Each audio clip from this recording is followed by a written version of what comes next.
जेके media के सभी viewers को हमारी तरफ से शुभ प्रभात। जिस प्रकार से पहलगाम कश्मीर के अंदर आतंकी हमला हुआ है, 26 से ज्यादा लोगों की वहां पर जानें चली गई हैं।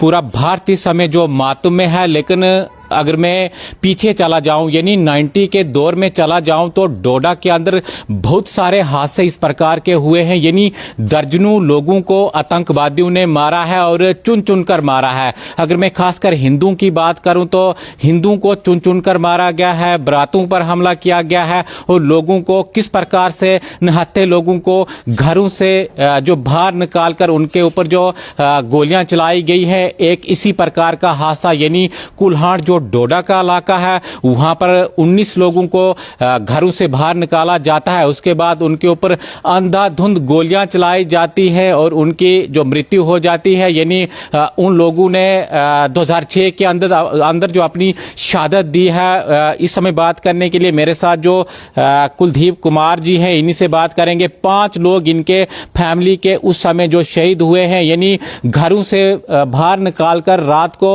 लोगों को जो लाइन में लगाया जाता है, उसके बाद उनके ऊपर ताबड़तोड़ गोलियां बरसाई जाती हैं। कितने लोग आपके फैमिली के थे, आप बता दीजिएगा, और किस प्रकार का मंजर उस समय रहा होगा जब 19 लोग आपके गांव के घरों से बाहर यानी रात को निकाले जाते हैं, उनके ऊपर गोलियां चलाई जाती हैं। शुक्रिया। 30 अप्रैल की रात बहुत भयानक रात थी कुल्हाड़ के लिए। सब लोग अपनी जिम्मेदारी अपने कामकाज में मसरूफ़ थे। दिन ढलने के बाद शाम को लोग अपने अपने घरों में बैठे थे। अचानक रात के समय आतंकवादी द्वारा गांव के कुछ लोगों को अपने साथ लेके एक दूसरे के घर में जाने का उन्होंने एक षड्यंत्र बनाया। खुद वो आगे आए नहीं, अपने पड़ोसियों को वहाँ से उठाया, उसकी द्वारा दूसरे के किसी के घर में गए, वहाँ उनको आवाज़ लगाई कि जी आप दरवाज़ा खोलिए। ये कोई 8:30-9 बजे के टाइम उन्होंने लोगों को बुलाना शुरू कर दिया। पहले एक किसी के घर में गए, वहाँ से उसको उठाया, वहाँ से दूसरी जगह चले गए, वहाँ से उसको उठाया। ऐसे ऐसे मैं तो एक्चुअली घर में था नहीं, अगले दिन मैं घर में था। तो जिस दिन 30 तारीख की थी रात, सुबह मैं वहाँ घर से निकला अपनी ड्यूटी के सिलसिले में। मैं अपनी ड्यूटी पे चला गया, रात को मैं डोडा आ गया। तो रात के शाम के टाइम पे उस समय थोड़ी सी मौसम ख़राब हुआ था, तो थोड़ी थोड़ी बारिश लग रही थी। तो उस समय नया नया ही मोबाइल चलने शुरू हुए थे, तो हमारे एरिया में तो नेटवर्क बहुत कम होता था। तो मुझे शाम के टाइम ब्रदर ने कहीं सिग्नल पे जाके थोड़ी सी बात की कि जी मुझे रिचार्ज ख़त्म हो गया है, तो मुझे रिचार्ज कर दो। ये कोई 7 साढ़े 7 बजे की टाइम की बात है। उसने मुझे फ़ोन किया तो मैं उठा, तो मैं साइड पे चला गया, मैंने रिचार्ज कर दिया। फिर मैंने उससे कांटेक्ट किया तो हुआ नहीं कि हुआ या नहीं हुआ। कुछ देर के बाद उसने फिर मुझे कहा कि हाँ जी रिचार्ज हो गया। बस इतनी ही बात हो गई। तो मगर सिग्नल बहुत कम होता था, कहीं किसी खास पर्टिकुलर जगह पर जाके सिग्नल आता था। इतनी सारी बात हो गई तो अब ठीक था। 30 अप्रैल की शाम का शाम के टाइम की ये बात है। तो सभी ने खाना शाना खा के सभी सो गए। तो अब हमें कोई पता नहीं है कि इलाके में क्या हो रहा है क्या नहीं हो रहा है, तो हम सो गए। तो सुबह कोई 5 बजे के टाइम पे, सुबह अंधेरा ही था अभी, तो तकरीबन कोई 5 बजे के आसपास हम सोए थे। अचानक किसी का फ़ोन आया। तो अब सिग्नल की तो प्रॉब्लम थी, तो इतना ही उधर से हमें मैसेज मिला कि कुल्हाड़ में कांड हो गया। सिर्फ इतना, किसी अब याद नहीं है मुझे किस बंदे ने फ़ोन किया। तो तब मेरे भाई साहब भी यहाँ ड्यूटी करते थे, वो भी यहीं थे, क्वार्टर में थे वो। तो मैंने फटाफट उनको फ़ोन लगाया, तो वो पुलिस में सर्विस करते हैं। तो मैंने कहा उनको तो पता होगा। तो जिस समय हमें फ़ोन आया तो उसी समय उसको भी पता लग गया, लेकिन अभी उसने भी मुझे नहीं बताया था। फिर उसने मुझे कांटेक्ट किया, मैंने उसको कांटेक्ट किया। मैंने जी ऐसे ऐसे कुछ सुना हमने, तो कोई अता पता करो आप कि क्या हुआ है। तो बहुत शोर शराबा हो गया, बाज़ार में भी अफरा तफरी हो गई। तो उस समय फिर क्या कहते हैं, जब हमें पता लगा तो अब बात बनती नहीं है किसी के साथ, तो उठे हम यहाँ से। तो गाड़ी वगैरह बंदोबस्त किया यहाँ से, तो सीधा हम निकल गए, ना कोई पूछा ना किसी को, तो सीधा निकल गए कुल्हाड़ की ओर। तो जब जहाँ तक गाड़ी जाती थी वहाँ से ऊपर कोई 7-8 किलोमीटर जो था पैदल सफ़र था। जब हम गाड़ी से उतरे तो तब तक लोगों ने, जो जख्मी लोग थे उनको लाना नीचे शुरू कर दिया था सड़क के लिए। कितने लोग इसमें जख्मी हुए थे? जख्मी कोई 12-13 लोग जख्मी हुए थे, जिसमें कि एक की डेथ हो गई थी, तो बाकी उसके बाद हैंडीकैप्ड हो गए वो भी, लेकिन मतलब वो ठीक हैं। तो फिर हम वहाँ से जब वहाँ सड़क से उतरे तो तब तक जख्मी जो लोग थे उनको नीचे उतारना शुरू कर दिया था। तो हमने वहाँ उनसे एक आध आदमी से बात हुई, क्योंकि गाड़ी में वो डाल रहे थे उनको, तो वो जल्दी निकल गए। तो हम ऊपर जब चले गए तो अच्छा, अब हमें रास्ते में कोई नहीं बता रहा है कि क्या हुआ है, सिर्फ ये कहते हैं जी कांड हुआ है, तो हमें कोई नहीं बता रहा है कि आपके घर का कौन है क्या है, वो हमें कोई पता नहीं। तो हम इधर से चले गए, तो हम सीधा घर में गए, तो घर में तो देखना क्या था, घर खाली पड़ा हुआ था। तो हमारे घर के पास में ही कोई 300 मीटर की दूरी पे हमारे नंबरदार जी का मकान था। उस मकान में उनको इकट्ठा किया हुआ था, एक साइड के लोगों को, दूसरी साइड के लोगों को जगदीश जी के नाम से वहाँ रहते थे ठावा में, तो वहाँ भी उनको इकट्ठा किया था। 2 मकानों में उनको लोगों को इकट्ठा किया हुआ था। तो अब हमें कन्फर्म किया कैसे क्या हुआ, तो गए वहाँ, तो वहाँ क्या देखना था, वहाँ पूरा कमरा भरा था डेड बॉडियों से, तभी अभी किसी ने उनको उठाया नहीं था। हाँ, 19 लोगों की ऑन स्पॉट डेथ हो गई थी, 12-13 लोग जख्मी थे, जिसमें कि बाद में एक की डेथ हो गई थी। टोटल 20 हो गए। हाँ, टोटल 20 लोगों की मृत्यु हो गई थी उस समय। तो आपके परिवार के कौन कौन लोग उसमें शामिल थे? इतना बड़ा जो कांड हुआ था, यानी 19 या 20 लोग उस समय जो मारे गए थे। हमारे घर से हमारे पिताजी थे, हमारा एक ब्रदर था छोटा, तीसरे नंबर पे मेरे से छोटा दूसरा ब्रदर, और तीसरे नंबर का मतलब छोटा ब्रदर था। हमारे पिताजी का सक्का भाई जो था हमारा चाचा जी, हमारे दादाजी, और हमारे सक्का नाना जी, मतलब हमारी दादी का भाई, उनकी मतलब एक ही फैमिली के। तो बाकी भी जो थे तो अड़ोस पड़ोस में तो सारे अपने ही थे, लेकिन रियल घर के 5 आदमियों की मृत्यु हुई थी उस समय।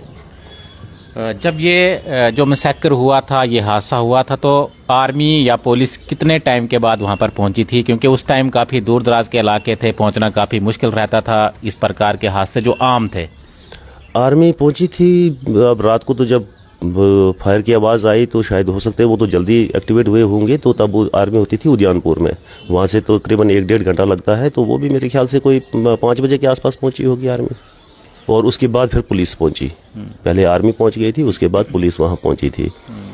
तो फिर एडमिनिस्ट्रेशन वगैरह उसके बाद ही आई। तो मतलब काफ़ी बहुत बड़ा नुकसान हुआ था। क्या आज भी मन में खौफ रहता है जिस प्रकार का मैसेकर उस टाइम हुआ था? कहीं आप सुनते हो जिस प्रकार का जो पहलगाम के अंदर ये जो मैसेकर हुआ है, टारगेट किलिंग्स वहाँ पर हुई हैं, तो इस प्रकार का कहीं आपको जो सुनने को मिलता है तो मन में तो वो चीज़ याद आती रहेगी कि 5 हमारे घर के जो फैमिली मेंबर थे उनको मारा गया था, और आपके जो दूसरे रिश्तेदार यानी टोटल 20 लोग जो आपके खानदान के थे जिनको आतंकवादियों ने मारा था। जी, ये तो हर वक्त ही हमें महसूस होता है, जब भी कहीं कोई भी हादसा होता है तो हमें 2006 की याद जो है तो वो तो आती है, बार बार तो वो आती है, क्योंकि वो मंजर जो था बहुत ही भयानक मंजर था, जब एक ही टाइम में 19 डेड बॉडियों को जलाया गया था, पूरा खेत भरा हुआ था। मतलब काफ़ी परेशान करती है वो टाइम। 30 अप्रैल की जो रात थी, 1 मई का जो सुबह था, वो सुबह अभी तक हम भूल नहीं पाते हैं, वो नहीं भूल पाते हैं। बताया जाता है कि एक छोटी बच्ची, उसको भी आतंकवादियों ने जो गोलियों से मारा था, ये सच्चाई है? वो ऐसे हुआ, जिस मकान में उन लोगों को मारा गया था अंदर, वहाँ जब फायर हुआ, गोलियां चली, अंधाधुंध शोर हो गया, कुछ लोग जख्मी हो गए, कुछ की मृत्यु हो गई। वो बच्ची भी उसी कमरे में थी, उसकी माँ भी थी, तो वो कहीं साइड पे थे, वहाँ रखे हुए, मतलब बैठे हुए थे कि पता नहीं दूसरे रूम में थे, वहीं पे उसी मकान में। जब उन्होंने गोलियों की आवाज़ सुनी तो उन्होंने काफ़ी शोर किया, नेचुरली वो डर गए, उन्होंने शोर किया। फिर उन्होंने उसकी माँ को भी फायर किया और उस बच्ची को भी। उस बच्ची का पूरा सीना जो था, जब हमने देखा था, वो पूरा ओपन हो गई थी उसकी बॉडी, इतना मतलब उस पर फायर आया था। फिर उसकी माँ वो भी जख्मी हुई थी, उसी वजह से कि वहाँ उन्होंने शोर किया, शोर करने की वजह से उन पर भी फायर किया गया था।